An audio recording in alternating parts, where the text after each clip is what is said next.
Pass the stable boy around, Gerald Harrington said, slapping his knee like it was the funniest thing he'd ever come up with. 8 cowboys standing in the yard started grinning.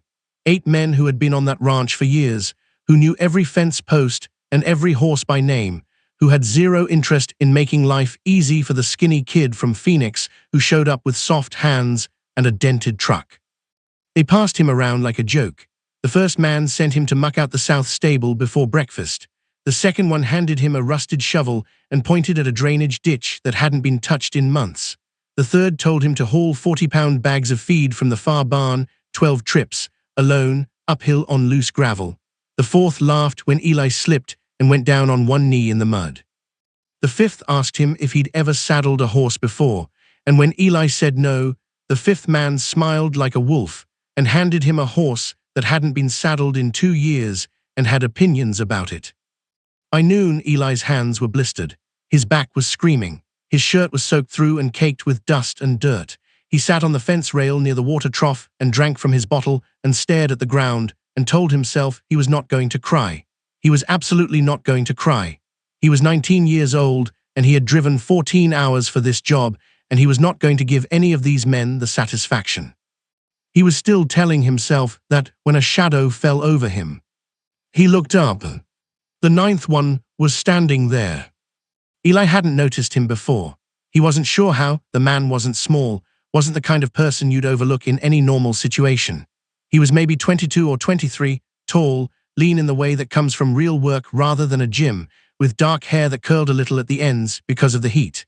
He wore a grey shirt with the sleeves pushed up to the elbows and jeans that had actual dirt on them, not the kind men wore for show. His eyes were the color of a sky right before a storm rolls in, that particular grey that can't decide if it wants to be blue or not. He wasn't smiling, he wasn't laughing. He was just looking at Eli with an expression that was completely unreadable, and after a moment he said, quietly, "You okay?"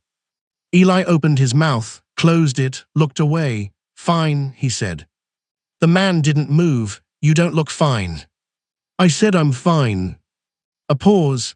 Then the man reached past him and turned the water trough spigot, ran cold water over his own wrist for a second, and said, "Your hands are bleeding." Eli looked down. They were. The blisters from the feed bags had broken sometime in the last hour, and he hadn't noticed. He stared at his palms like they belonged to someone else. "Come on," the man said. "I don't need." "I know you don't need anything." He said it without irritation, which somehow made it worse. "Come on anyway." His name was Colt Harrington, Gerald's son. He took Eli to the small bathroom off the equipment room, found a first aid kit that lived on a hook behind the door, and without asking, took Eli's hands in both of his and started cleaning the cuts. He worked quietly and efficiently, not making a production of it, and Eli stood very still and stared at a crack in the wall and tried to breathe normally. "They do this to everyone?" Eli asked, because he had to say something. "New hands, yeah," Colt said. He pressed a gauze pad to the worst of the blisters. "Dad thinks it builds character." "What do you think?" Colt didn't answer right away. He taped the gauze down carefully, smoothed the edge with his thumb. "I think it's a good way to lose good people before you find out what they're worth." He let go of Eli's hands. Eli immediately felt the absence of that warmth and hated himself for noticing. "Thank you," Eli said. "Don't mention it." Colt picked up the first aid kit and turned to put it back on the hook, and then he paused, his back still to Eli. "Peterson's going to send you to fix the north fence line this afternoon. Section 8. The wire's been loose since April. You're going to need proper gloves." He reached up to a shelf, pulled down a pair of heavy leather work gloves, and set them on the edge of the sink without turning around. "Leave them there when you're done. I'll get them." Then he walked out. Eli stood in that small room for a long moment, looking at the gloves. They were well worn, soft inside from years of use. They had belonged to Colt for a long time, that was obvious, and he just handed them over to a stranger without any ceremony at all. Eli picked them up, put them on. They were slightly too large. "He went to fix the fence." That was day 1. Day 2, Eli arrived at the south stable at 5:30 in the morning because he'd worked out that getting ahead of the assignments was the only way to survive them. He was halfway through the first stall when he realized he wasn't alone. Colt was at the far end of the stable, brushing down a dark bay mare with long, steady strokes, and he looked up when Eli came in but didn't say anything, just gave a small nod and went back to the horse. They worked in silence for almost an hour. It should have been awkward. It wasn't. The stable had its own sounds, horses breathing, hooves shifting, hay rustling, and those sounds filled the space between them in a way that felt strangely comfortable. Like the silence wasn't empty, but full of something neither of them was ready to name yet. "What's her name?" Eli asked eventually, nodding at the mare. "Juniper," Colt said. He didn't look up. "She came to us 3 years ago. Previous owner worked her too hard, kept her in a stall that was too small. She didn't trust people for a long time." "Does she now?" Colt ran his hand along the mare's neck, slow and deliberate. "Mostly, she has her moments." Eli watched his hands. He couldn't help it. There was something about the way Colt handled the horse, careful and unhurried, like he had all the time in the world and intended to use every second of it, that was hypnotic to watch. Like watching someone who was completely at peace with where they were and what they were doing, and that peace was so foreign to Eli's experience that he couldn't look away from it. "You grew up here?" Eli asked. "Yeah. You like it?" Colt looked up then, straight at him with those gray eyes that were impossible to read. "It's home," he said, liking it doesn't really come into it. Eli thought about that for the rest of the morning. The bunkhouse where Eli slept held 6 men, including himself. Most of them were seasonal workers like him, a couple from Texas, one from up in Montana who barely spoke. They were not unfriendly exactly, but they were not interested in him either, which suited Eli fine. He wasn't looking for new best friends. He was looking for something he couldn't name yet, something he'd driven 14 hours toward without knowing what it was. In the evenings, after dinner in the main house kitchen, Gerald Harrington ran a strict table. Everyone ate together, no exceptions. The hands would sit on the bunkhouse porch and talk or play cards or watch the sky go dark. Eli usually sat slightly apart, not to be antisocial, but because he was a natural observer, he'd always been that way, comfortable on the edge of things looking in. On the third evening, Colt appeared at the edge of the yard. He didn't come to the bunkhouse often, that much Eli had already gathered. He had a room in the main house, a fact that set him apart from the hired men in a way that was never spoken about directly, but always understood. But he appeared at the edge of the yard, and his eyes found Eli on the porch with an ease that suggested he'd already known where to look. "There's a horse that's going to foal tonight," he said. "Might be complicated. I'm staying up with her. You want to see it."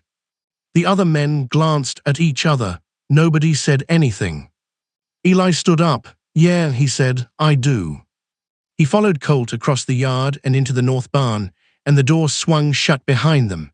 And for the next 6 hours, while the rest of the ranch slept, the two of them sat in the hay outside a stall where a gray mare moved restlessly and breathed hard and finally, at 2:15 in the morning, brought a new foal into the world.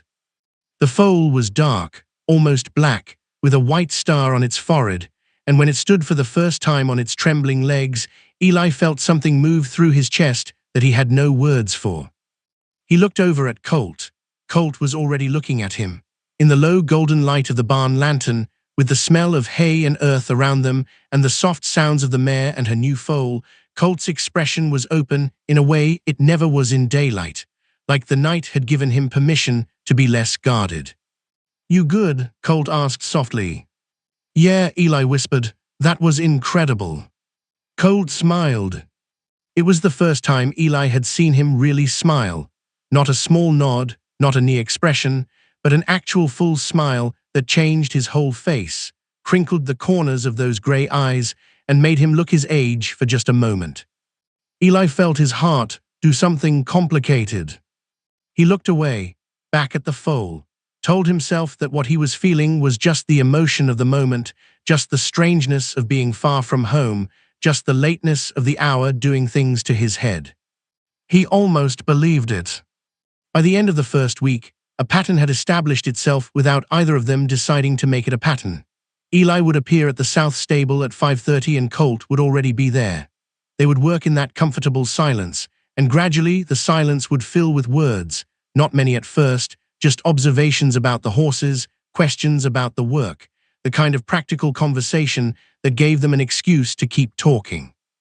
Then slowly, gradually, like water finding its level, the conversations began to drift into other territory.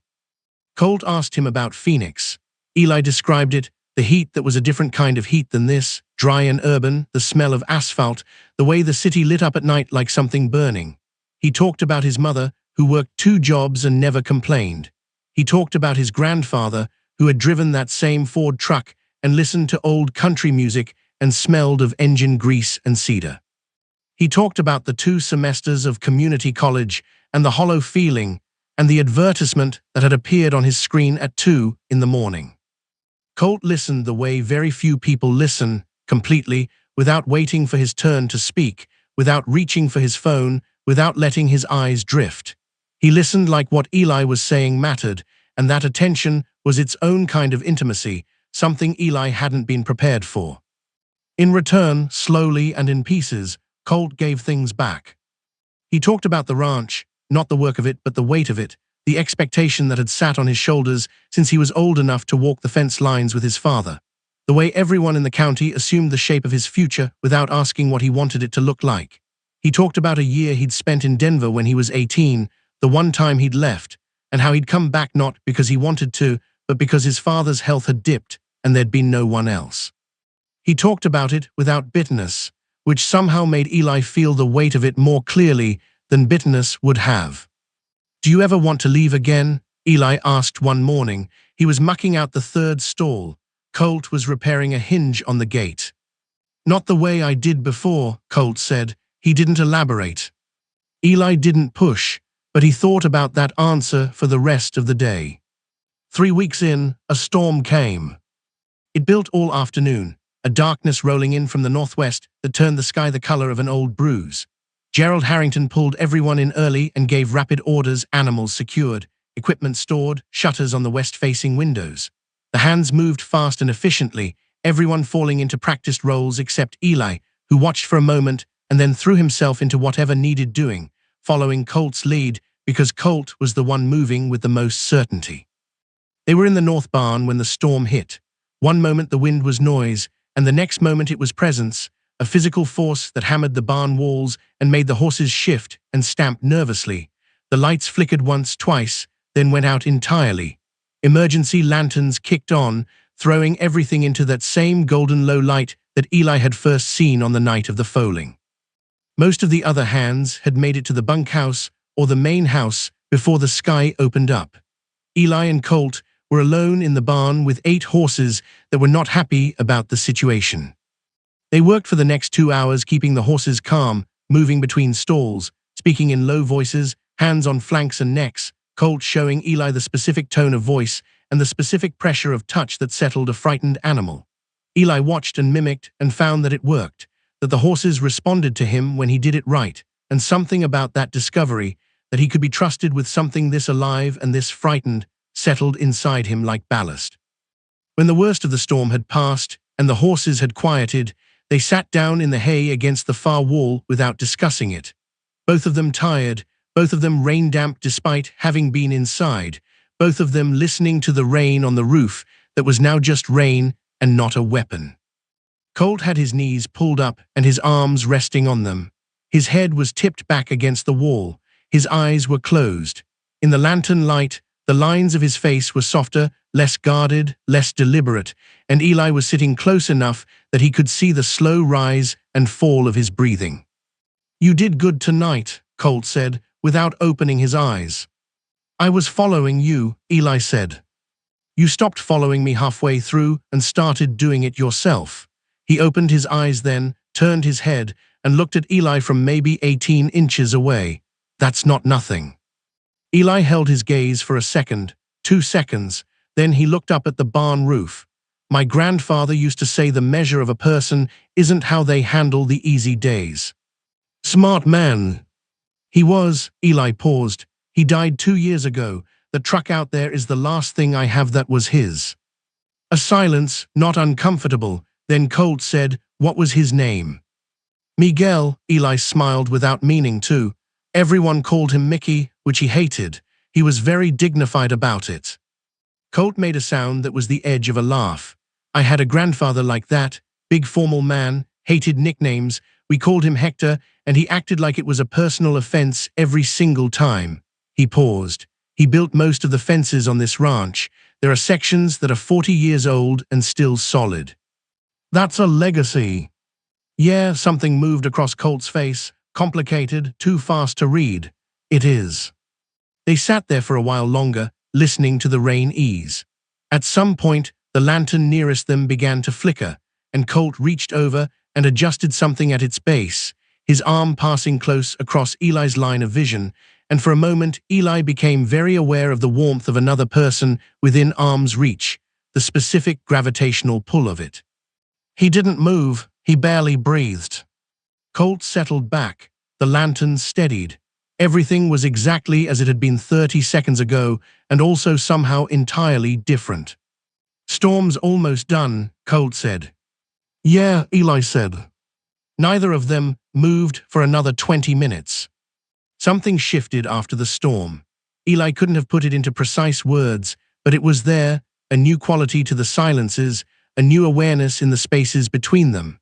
When they worked side by side in the stable, Eli was conscious of exactly how far away Colt was at every moment, the way you become conscious of a sound you can't unhear. When Colt handed him something, a tool, a rope, a cup of coffee from the thermos he always brought, Eli was careful about the handoff in a way he hadn't been before, careful not to let their fingers touch. And then, because he was being careful, more aware than ever of what it was he was being careful about. He lay in his bunk at night and stared at the dark ceiling and had the kind of internal conversation with himself that he'd been having on and off since he was 16, the conversation that circled the same territory and never quite landed anywhere definitive. He'd kissed a girl once in high school, and it had been fine, pleasant, nothing more. He'd felt things about boys that he'd learned to manage by not looking directly at them, the same way you manage the sun. It wasn't something he'd ever spoken about to anyone. It wasn't something he spent enormous amounts of time on, usually. He had it filed under later, under eventually, under a drawer he'd deal with when he had more energy for it. The drawer was making noise. He spent a lot of energy not thinking about Colt's hands, the specific way they moved when he was working, efficient, careful, certain. He spent a lot of energy not thinking about the gray eyes that were actually, when you were close enough, threaded through with small flecks of blue. He spent energy not thinking about the sound of Colt's voice in the dark of the barn during the storm, low and steady, speaking to the horses and somehow also indirectly to him. He spent so much energy not thinking about these things that he thought about them constantly. On a Friday evening, 4 weeks into the summer, a man named Sawyer Cole arrived at the ranch.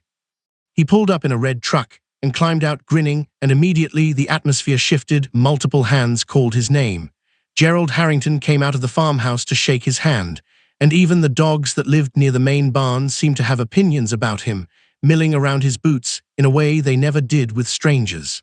Sawyer Cole was, apparently, a person who belonged everywhere he went.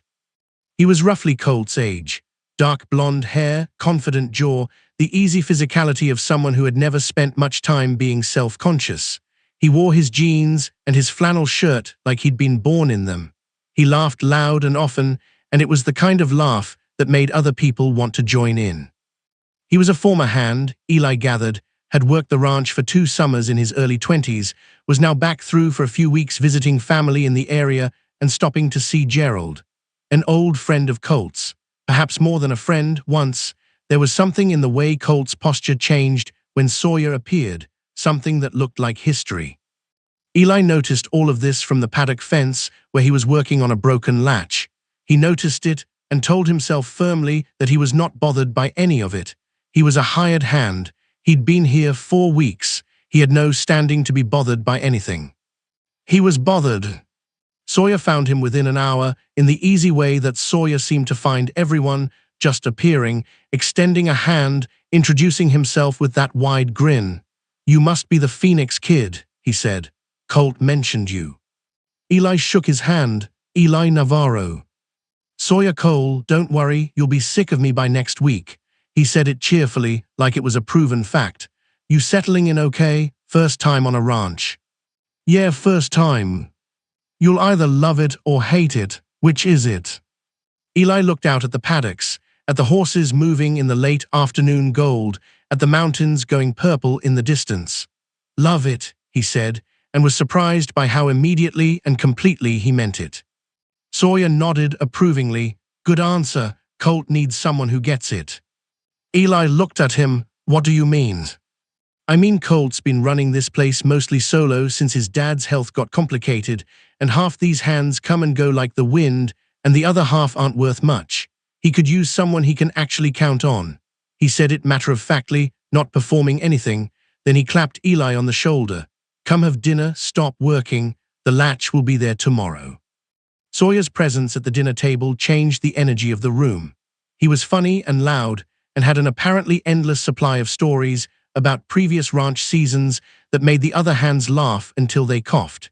Even Gerald Harrington, who Eli had only ever seen in two registers, stern and businesslike, broke into genuine laughter twice. Colt sat across the table and a few seats down from Eli. He laughed at Sawyer's stories and added to them occasionally, and was clearly at ease in a way he wasn't always at ease around people. But Eli, who had by now had 4 weeks of paying close attention to Colt Harrington against his better judgment, could see the thing underneath the ease. Something slightly watchful, something slightly careful. At one point, Sawyer said something low to Colt, and Colt's expression did a complicated thing, and he looked away, out the window, and Eli looked down at his plate and ate his food, and was absolutely fine about everything. He helped clear the table after dinner. Colt appeared beside him at the sink. They'd fallen into the habit of doing this together. It had happened without discussion, and they washed and dried in silence while the others filed out to the porch. "Old friend," Eli said, because he was apparently incapable of leaving things alone. "Yeah," Colt said. "You two seem close." A pause. Colt handed him a plate to dry. "We were a few years back." Eli dried the plate, set it down. "What happened?" Another pause, longer. "He left," Colt said simply. Then, after a moment, "That's what people do." Eli looked at him. Colt was focused on the dishes, his jaw set in the way it got when he'd said more than he intended to. Eli wanted to say something, he didn't know what, something that would push back against that flat, resigned certainty. "That's what people do," like it was just a law of physics, like it was gravity. Instead, he picked up the next plate and dried it. "Not everyone," he said quietly. He didn't look at Colt when he said it. Another silence, but this one felt different. It was Colt who offered to teach him to ride properly. This happened on a Sunday, which was half day on the ranch, morning chores, then the afternoon more or less free. Eli had found, in his free afternoons, that he gravitated toward the paddocks anyway, just watching the horses, learning their personalities, which he had begun to think of as distinct and complex in ways he hadn't expected. Colt appeared at the fence beside him, and they stood there for a while in their habitual easy silence, and then Colt said, "You want to actually ride one?" "You sure that's a good idea?" Eli said. "Peterson's horse almost launched me into another county." "Peterson put you on Argo on purpose. Argo hates beginners." Colt's voice was dry. "I'll put you on Juniper. The one who doesn't trust people." "She trusts me, and she's learning to trust you." He pushed off the fence. "Come on." He tacked up Juniper with Eli watching every step and explaining as he went. The why of each thing, not just the how, which Eli appreciated. The way you approach a horse, the way you speak to it, the specific pressure and release of communication through the reins, the idea that riding was a conversation rather than a command, that the goal was not control, but cooperation. "My grandfather would have liked that idea," Eli said, as Colt adjusted the stirrup length for him. They were standing very close, Colt at the stirrup level, Eli above him, Juniper between them like a warm brown wall. He didn't believe in forcing anything. "Wise," Colt said. He stepped back. "Up you get." The first 20 minutes were awkward and uncomfortable in the way all new physical skills are too much thinking, not enough feeling. Colt walked alongside on foot and talked him through it with that same patient, unhurried tone he used with the horses, and gradually something loosened in Eli's body, some habitual tension, and he started to feel what Colt was describing rather than just hearing it. "There," Colt said, and something in his voice shifted. "You feel that?" Yeah, Eli said, surprised. Yeah, I do. Don't think about it, just keep feeling it. Eli kept feeling it.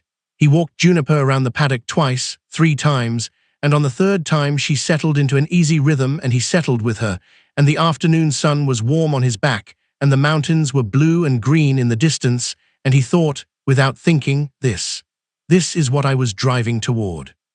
He looked down at Colt, who was walking beside him with his hands loose at his sides and his face turned up, and Colt was looking at him with an expression that Eli had never seen on him before, something open and unhidden, something that looked almost like wonder.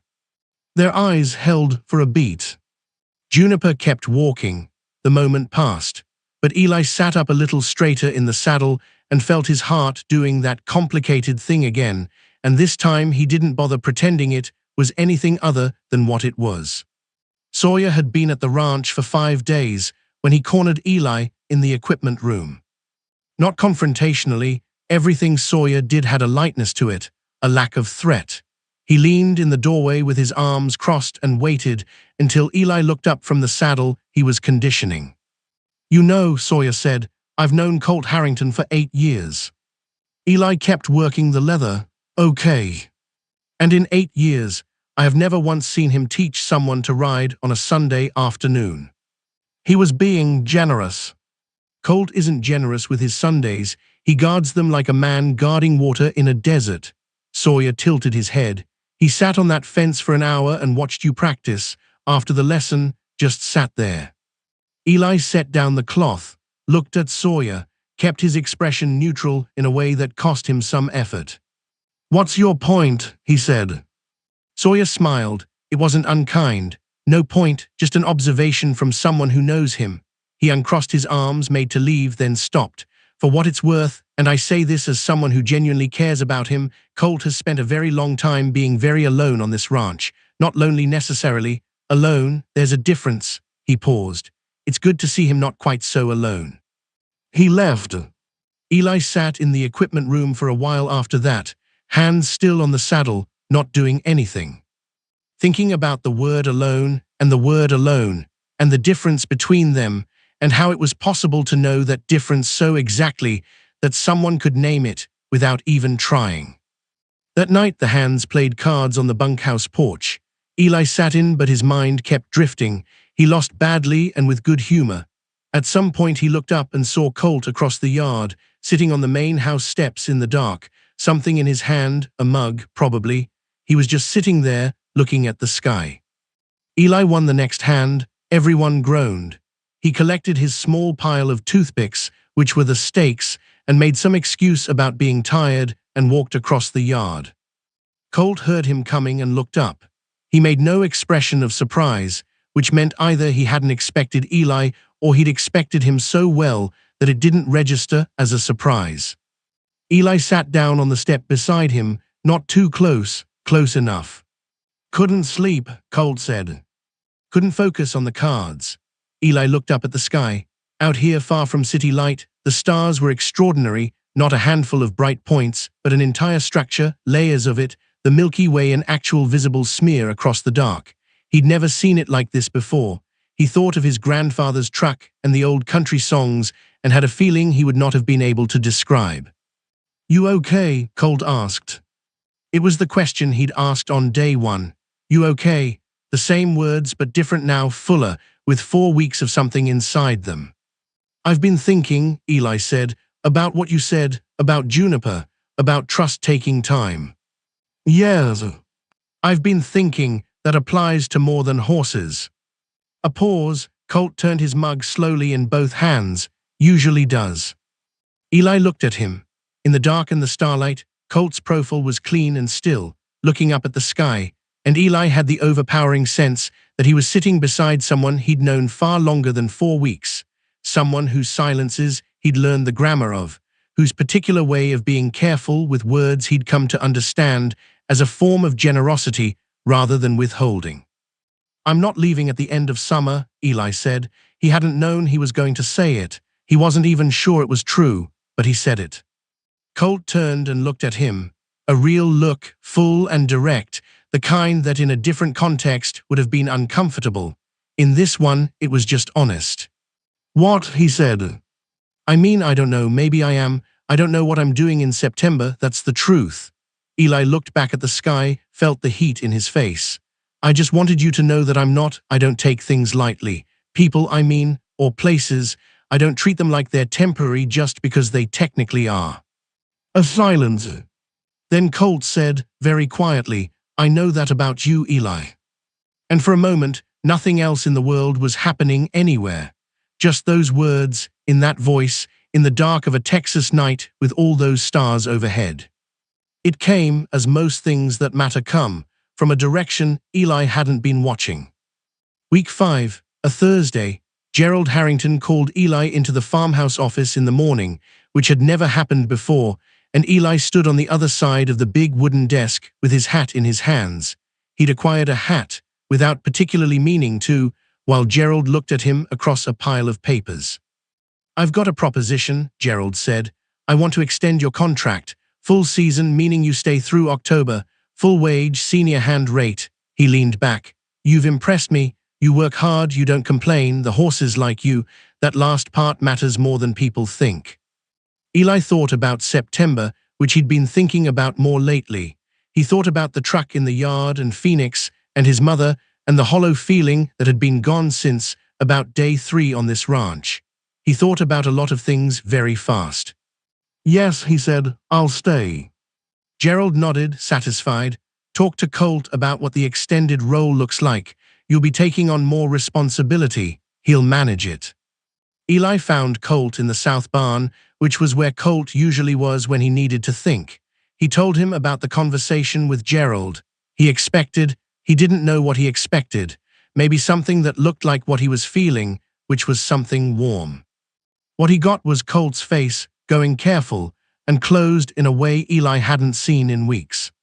Dad offered you senior hand, Colt said flatly. Yeah. He should have talked to me first. Eli paused. Does it matter? I'm good at the work. You know I am. That's not the point.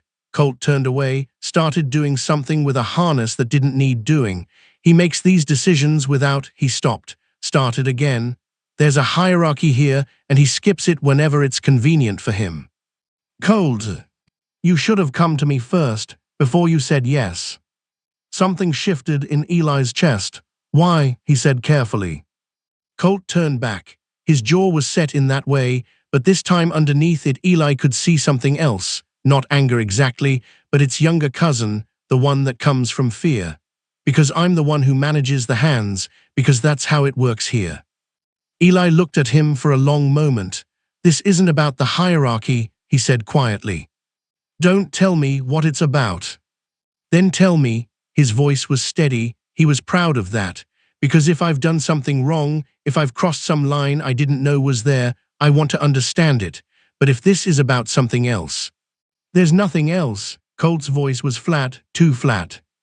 A silence. Eli held it. Then he said, you told me that's what people do, leave, and I told you not everyone, and now I'm telling you I'm staying, and somehow that's, he stopped, took a breath. I don't know what you want from me, Colt. He walked out of the barn. He spent the rest of the day doing his work and not looking toward the main barn where he knew Colt was. He ate dinner and said nothing. He went to bed and stared at the dark and turned the conversation over and over like a stone he was trying to find the meaning in. Sawyer appeared at the bunkhouse early the next morning. He didn't say anything about the argument, probably didn't know there'd been one, just asked if Eli wanted to come help him repair a section of the east fence that had come down overnight. They worked together through the morning. Sawyer was good company, easy and unpressured, and the physical work was welcome. At one point, taking a water break, Sawyer said, you seem like you slept badly. I'm fine, Eli said. And Sawyer drank from his bottle. You know what Colt's problem is? Eli said nothing. He has spent so long being the only person holding this ranch together that he stopped knowing how to let anyone help. It's not personal. He paused. Well, it's a little personal. When it's someone he actually gives a damn about, he gets worse. Not better, he pushes harder. Eli looked at him. How do you know I'm someone he gives a damn about? Sawyer gave him a look, that said the question was too obvious to deserve a proper answer. Because he argued with you, he said. Colt Harrington does not argue with people he doesn't care about. He just goes quiet and waits for them to leave. Eli turned this over, thought about it. What do I do? He said. Nothing, Sawyer said. Let him come to you, he will. Sawyer left the ranch on a Sunday. It was not a dramatic departure. He'd packed his truck the night before, said his goodbyes at breakfast, and when he embraced Colt in the yard, the embrace lasted a few seconds longer than a handshake, and said something without words, something that had history in it and care, and the particular piece of two people who have settled whatever they once were to each other into something quieter and more durable. He shook Eli's hand and held it for a moment. Don't let him be stubborn, he said, quietly enough that only Eli could hear. He doesn't know how to start things, he only knows how to continue them. Then he climbed in his truck and drove out through the wrought iron gate, and the cloud of dust followed him down the road, and then there was just the road and the gate and the H and the morning sky. Eli and Colt stood in the yard after he'd gone, a few feet apart, not quite looking at each other. The other hands had dispersed. Gerald Harrington had gone back inside. I owe you an apology, Colt said. Eli looked at him. What I said the other day was not about you taking the job. He said it looking straight ahead at the gate. Or about the hierarchy, I was being unfair. A pause. I don't handle it well when things change on me without warning, even good changes. Me staying is a good change, Eli said. He didn't make it pointed. He just wanted to know. Colt turned and looked at him. And his eyes in the morning light were that particular gray-blue that Eli had stopped pretending he didn't notice. Yes, he said simply, it is. Eli nodded, let out a breath he'd been carrying since Thursday. Okay. Okay. Apology accepted. I'm not someone who holds on to things. He paused. And for what it's worth, I should have come to you before I said yes to your father. You were right about that part. Colt shook his head slightly. You didn't know. I knew, Eli said. I just didn't want to give you the chance to tell me no. He said it honestly, looking straight at him, watched Colt's expression shift. I wanted to stay, and I was scared that if I talked to you first, some part of your face might tell me a reason not to. A silence, a long one. Colt looked at him with that open, unguarded expression, the one that usually only appeared in barns at 2 in the morning or under storm lanterns. Right now, it was 9 o'clock on a Sunday morning in plain daylight, and Colt made no effort to put the guard back up. I wouldn't have, he said quietly, told you a reason not to. I know that now, Eli said. They stood there for another moment in the warm morning, and then they went to work, and things between them returned to what they had been, except that something that had been theoretical was now spoken, and you cannot unspeak things, and neither of them wanted to. Gerald Harrington threw a party. This happened apparently once a year, a summer gathering for neighboring ranchers, county officials, the various people whose goodwill and cooperation made the ranch's business run smoothly. It was held in the main barn with the good lights strung up and tables brought in and a local band playing at one end and a spread of food down the other. Eli had not expected to be invited.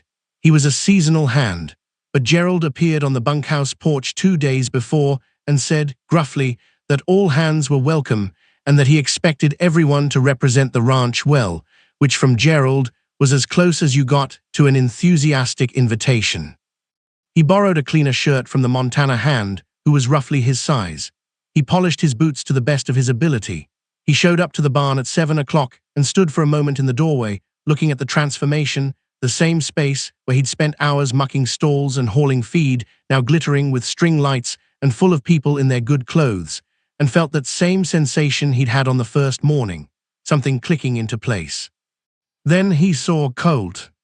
Colt was on the far side of the barn talking to a group of older men, neighbors probably, and he was wearing a dark blue button-up shirt with the sleeves folded once and dark jeans, and his hair was slightly different, combed back, not the usual wind-worked state of it, and Eli's brain stopped working for approximately 3 full seconds.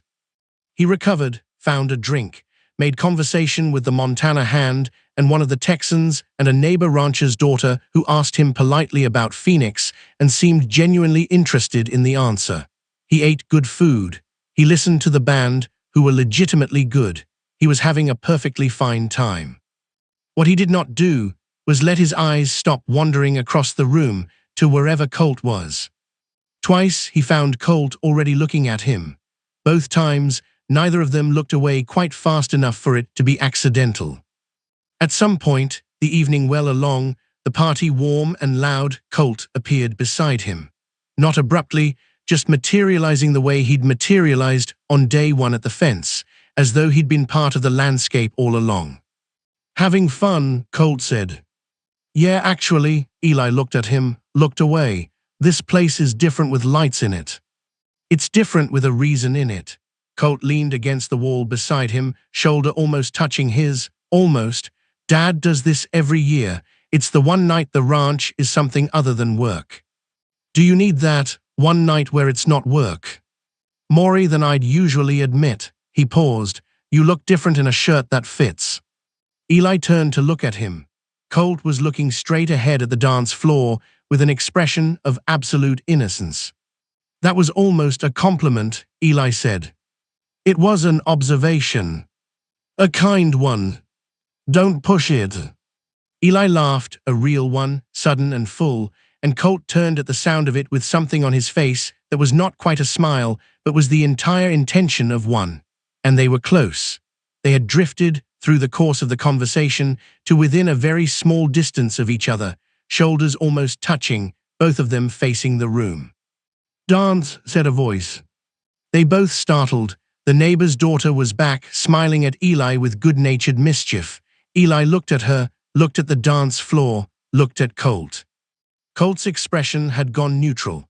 Not cold, just carefully blank in the way that Eli now knew to read as something happening underneath. "Go ahead," Colt said. Eli danced with the neighbor's daughter. She was fun and uncomplicated, and he was present for the dance and absent from it at the same time, because every few turns he could see Colt at the edge of the barn, nursing his drink, and Colt was not watching the band or the room. He was watching Eli. When the song ended, Eli thanked her and turned around. Colt was gone. Eli found him outside. Not hard to find. The yard beyond the barn door was quiet, and Colt was sitting on the fence, the one that ran alongside the south paddock, visible in the light spilling from the barn doors. He was looking at the horses in the dark. Eli walked out, sat on the fence beside him. The music from the barn was muffled but warm, and the night was clear and cool, and somewhere out in the paddock he could hear Juniper moving. "You left," Eli said. "Needed air." "Cold." A long silence. Then, "I know what I am, Eli." His voice was quiet and careful, each word placed with precision. "I know I'm difficult. I know I make things harder than they need to be. I know that watching you dance with someone and feeling the way I felt about it is not." He stopped. Eli's heart was very loud all of a sudden. "Is not what?" he said. Colt shook his head, looked down at his hands on the fence rail. "You're a hired hand. You've been here 5 weeks. I am not. I don't do things like this. I don't." "What things?" Eli said, very carefully. "I don't." Another stop, another start. "I have not let myself want things that are complicated in a very long time. Things that could leave. Things that—" He looked up at Eli, and his eyes in the dim light were raw in a way Eli had never seen before, not even in the barn at 2 in the morning, not even in the storm. "I don't know what I'm doing," he said. And Eli, who had driven 14 hours from Phoenix, chasing something he couldn't name, who had spent 5 weeks learning the vocabulary of this man's silences, who had lain in his bunk in the dark, and had the conversation with himself over and over without ever arriving anywhere. Eli said, "Neither do I, not exactly. But I know that I sat inside that barn looking for you every time I lost sight of you, and that's been true for weeks, and I'm tired of pretending it means nothing." Colt looked at him, a long, searching look. "I'm not leaving," Eli said. "I told you that. I meant it." "You don't know that for certain." "No," Eli agreed, "but I know it more than I know most things. I know it the way I know this ranch is the first place I've been in years where the hollow feelings stopped. He held Colt's gaze, and I know that a significant part of why it stopped has nothing to do with the horses. The music drifted out from the barn. The horses moved quietly in the dark. Colt looked at him with that open, unguarded face and reached out and placed his hand over Eli's hand on the fence rail. Just set it there. Warm, steady, deliberate. Eli turned his hand over, palm up. And Colt's hand settled into it. They sat like that on the fence in the dark, while the party continued behind them, hands together and not speaking. And it was more than Eli had known how to ask for, and exactly what he'd been driving toward. They didn't talk about it that night, not in words. Words would come later, and both of them seemed to know it. They were people who understood that some things need time to become real before you try to name them. They walked back into the barn together when the band started their last set, standing beside each other in the crowd, and at some point Eli felt Colt's shoulder settle against his and stay there, and that was enough for now. That was more than enough. The party ended, guests left. The hands who lived in the bunkhouse drifted back across the yard. Eli and Colt were among the last to leave the barn, helping Gerald put out the good lights and fold the tablecloths, a task that apparently fell to whoever remained. Which tonight happened to be both of them. They worked in the emptying barn in a silence that had changed its nature entirely. Before, the silence between them had been comfortable but unresolved, like a question that was being held gently. Now it was something else. It was the silence after an answer, the kind where both people are sitting with what was said and finding it solid. Gerald Harrington, folding a tablecloth with the efficiency of a man who had done it many times, looked up at one point and looked at them and said nothing. But something passed across his weathered face, not surprise, not exactly, but a species of recognition. He nodded once, to no one in particular, and kept folding. Later, at the door of the barn, Colt said good night to Eli. Just that. Just good night.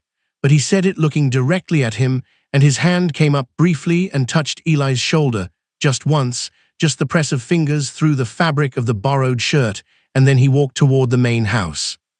Eli walked to the bunkhouse, lay down on his bunk, looked at the dark ceiling. Smiled at it, couldn't stop. They had the conversation on a Tuesday in the South Stable, during the morning quiet before the workday properly began. It wasn't a dramatic conversation. There was no grand declaration, no speech, no confession that toppled everything over. It was two people who had already said the real things sitting down and putting the ordinary words around them, the way you frame something that matters. Colt spoke first. He was sitting on a hay bale with his coffee, elbows on his knees, and he looked at Eli across the stable aisle and said, "I need to tell you something about myself that I haven't told a lot of people." Eli looked at him. I had. Colt paused. "When I was in Denver, I was with someone, a man, for about 8 months. He said it steadily, without looking away, the way he said most important things, plainly, without decoration. When I came back to the ranch, I didn't think it would be another pause. It's a traditional place. My father is a traditional man. I put it away." "Put it away," Eli repeated. "Yeah, for a long time." He looked down at his coffee. "I got used to alone. I told you, it's not the same as lonely." Eli thought about the drawer in his own head, the one he'd been keeping filed under later, under eventually. He thought about the weight of that filing system and how much energy it took to maintain it. "I haven't told anyone either," he said, that men are who he stopped, started again, felt the strangeness of the words in his mouth, like muscles he hadn't used before. "I haven't said it out loud before, to anyone." Colt looked up at him. "I'm saying it to you," Eli said. A silence. Then Colt uncurled from the hay bale and crossed the stable aisle and sat down next to Eli on the old wooden bench against the wall. Their knees were almost touching. He reached out and put his hand over Eli's the same way he had on the fence at the party, deliberate, certain, and Eli turned his hand over the same way. "Okay," Colt said. "Okay," Eli agreed. Juniper moved in her stall. The morning light came through the high stable windows in long gold bars. Outside, the ranch was beginning its day, sounds of the other hands, a tractor somewhere, a rooster doing its optimistic work. Inside, two people sat together on a wooden bench, with their hands laced together, and the better part of their lives still ahead of them. The rest of the summer moved differently. Not externally, the work was the same work, the days kept the same rhythm, the ranch did not pause to accommodate anything personal. But internally, in the quality of the hours, things had shifted. Eli moved through his days with a groundedness he didn't remember having before, a sense of location, of being exactly where he was supposed to be. They were careful in the way that people are careful in a traditional environment, in a way that required no discussion because both of them understood the landscape. They did not change their behavior around the other hands or around Gerald. What they were to each other remained between themselves, private not out of shame, but out of a shared instinct that some things need to grow in private before they can survive in the open. But in the stable in the mornings, in the barn at night, on the fence at sundown when the others had gone in for dinner, there they did not hide anything. There they were just themselves, which was still new enough to feel astonishing, still fragile enough that they handled it with both hands. Eli wrote a letter to his mother, not about Colt, not yet, not in a letter. That conversation deserved a phone call and eventually a face-to-face, but about the ranch, about the horses, about the mountains in the morning and the way the sky looked out here at night. He wrote, "I think I found the thing I was looking for, Mama, even though I didn't know what to look for." She wrote back in 3 days, "Then stay until you've got all of it. I'm not going anywhere." He read that line sitting on the fence by the south paddock and thought about all the people who stayed and all the people who went and about the particular grace of the people who make enough room that you can go and come back and go again without anything breaking. Gerald Harrington asked to speak with Eli one afternoon in September. Not the office this time, the porch of the main house, 2 chairs, 2 coffees, an informal arrangement that was somehow more significant for its informality. Gerald said, without preamble, "I'm going to need someone permanently in the role you're filling, not seasonally, permanently." Eli listened. "I'm getting older," Gerald said, with the tone of someone admitting something they've decided to stop fighting. "Colt can't run the whole operation alone. He needs a real second, someone who understands the horses and the land and can be trusted with both." He looked at Eli with the same assessing look he'd given him on the morning of his arrival. "I think that's you, if you want it." Eli said, "I want to talk to Colt before I give you an answer." Gerald nodded, as though this was exactly what he'd expected, as though it was the right answer. "Good," he said. He found Colt in the north barn with Juniper's foal, who was 6 weeks old now and full of personality and opinions. Colt was standing at the stall gate, watching the foal move with the same expression Eli had first seen on him in the barn at 2 in the morning, when everything had just been born, that open, unguarded wonder. Eli leaned on the gate beside him. For a moment, they just watched the foal together. "Your father offered me a permanent position," Eli said. He felt Colt go still beside him. "What did you say?" Colt's voice was neutral, careful. "I said I wanted to talk to you first." A pause. The foal came to the gate and pushed its soft nose against Colt's hand with a demanding lack of subtlety. Colt stroked it absently. "This would mean," Colt started. "Yeah," Eli said, "it would mean all of it. Staying, this being real, not just the summer." He looked at him. "I know that's a bigger thing. I know that's not just a hand position and a wage." Colt looked at him then, turned fully, and his expression was the honest one, the one that lived underneath all the layers of careful and guarded and weathered. "Is that what you want?"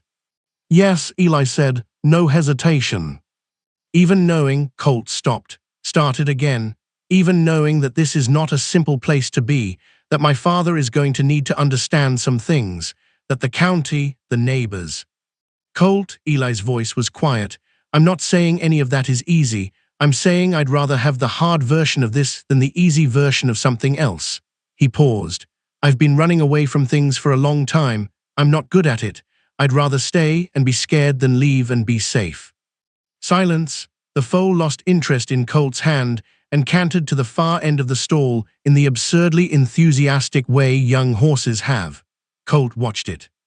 "My father isn't," he started. "He knows," Eli said quietly.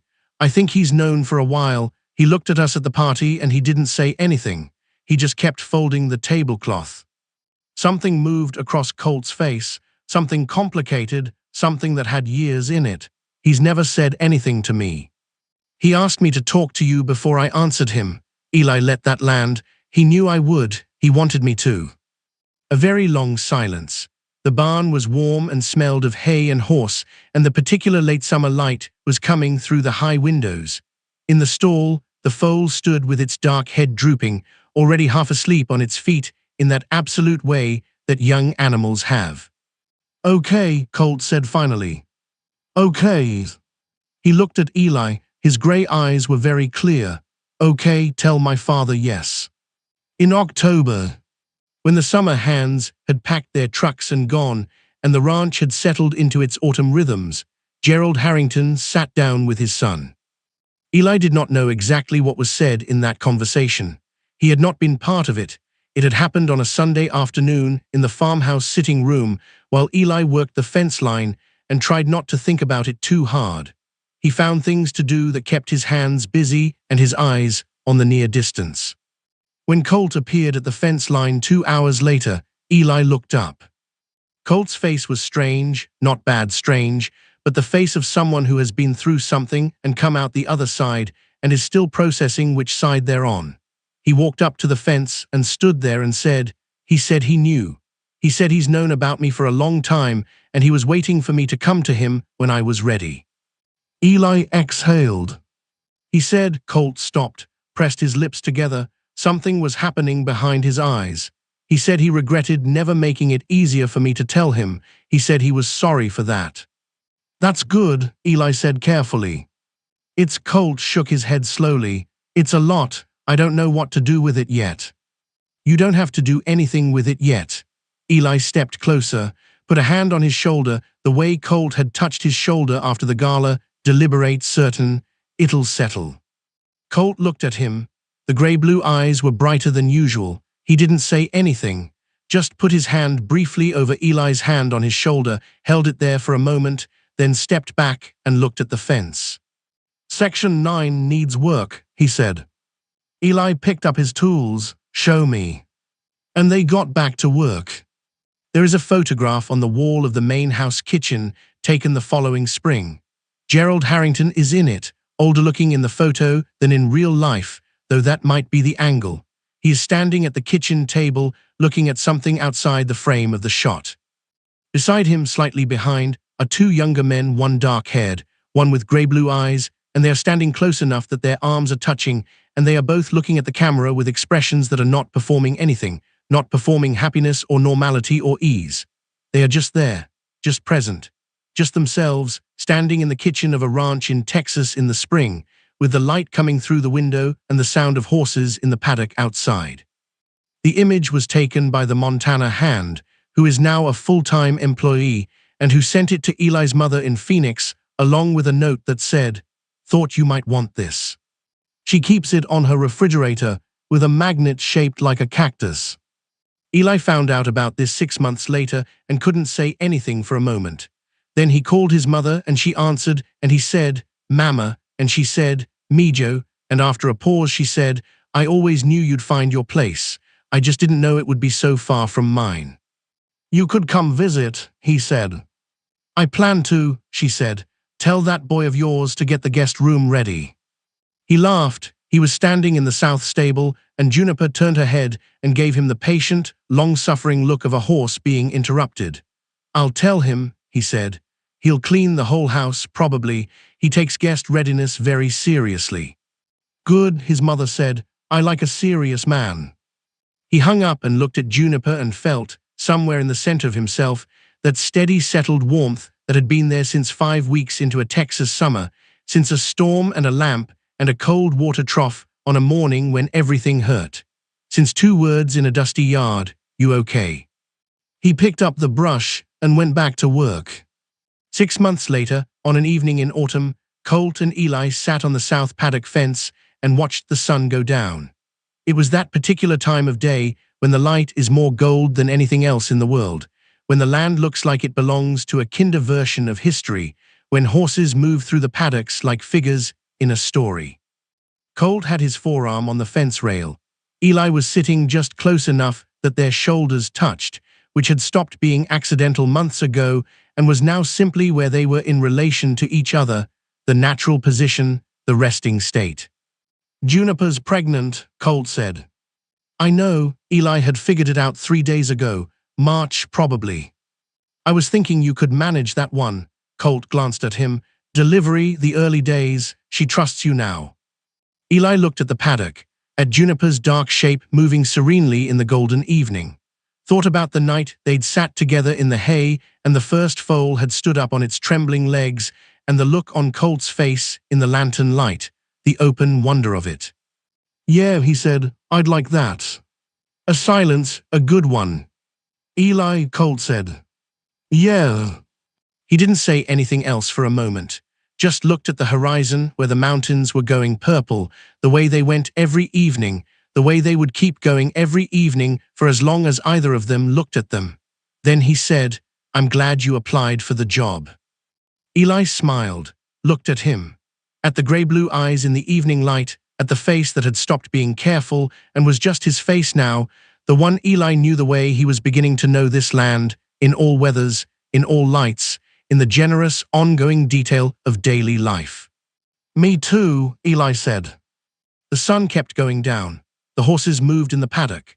Behind them, in the main house, a light came on in the kitchen, and somewhere inside Gerald Harrington was making the noise that meant dinner was being considered, and the Montana hand was probably already in there, and the ranch was settling into its evening the way it did every evening, with a steadiness that had grown from decades of the same gestures repeated until they became gravity.